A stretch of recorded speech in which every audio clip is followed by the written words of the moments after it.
Now, let me begin by saying that this was a failure of process. On Friday, Rutgers president Dr. Robert Barchi called the handling of the Mike Rice scandal a failure of process.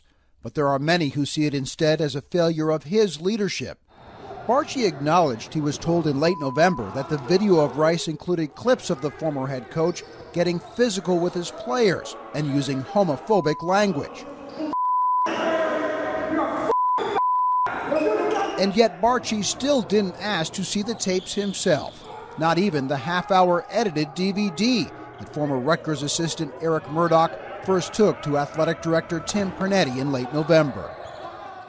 Why couldn't you find a half hour to pop that DVD in and look at it? In retrospect, it's easy to say that I could have and should have.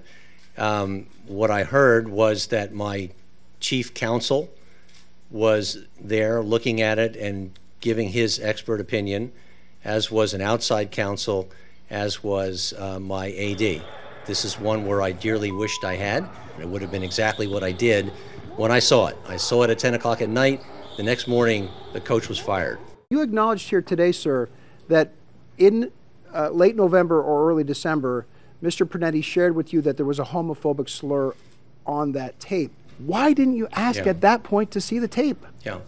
I can't answer exactly why I didn't, but it was portrayed to me that we were looking at a very small number of episodes out of 3 years, and I had no idea what the context was at that time. That explanation was not enough to satisfy many who believe the firing of Rice and resignation of athletic director Tim Pernetti should be matched by more accountability in the president's office. We have heard and seen all we need to see, and that the time has come for President Barchi to step down.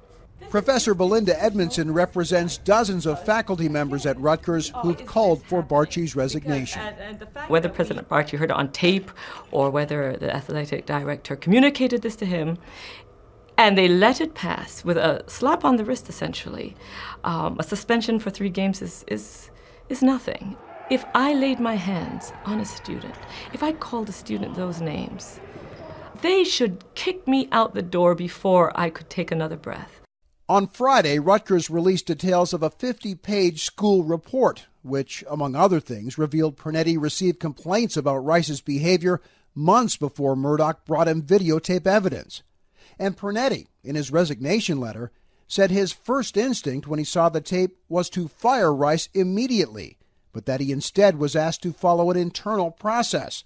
Even with all that information available to him, Barchi still didn't ask to see the tapes of Rice. I believe the president's got to go.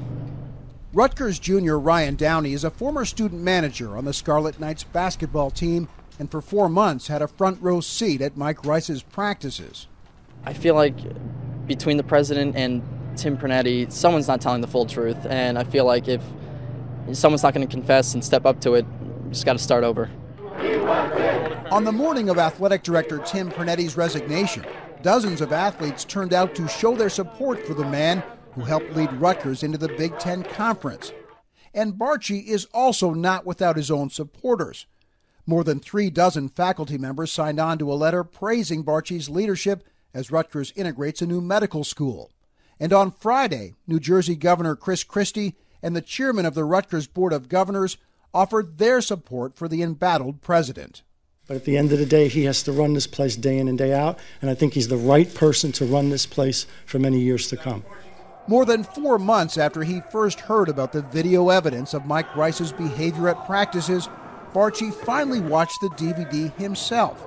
Barchi said he watched it for the first time during a meeting late Tuesday in Tim Pernetti's office. What did you say to Mr. Pernetti when you saw that tape? I said he had to be fired. And what was his response? It'll be done by morning. The firing of Mike Rice did happen the next morning, setting off a chain reaction that has now cost 4 Rutgers coaches or administrators their jobs. The question remains, does the fallout end here?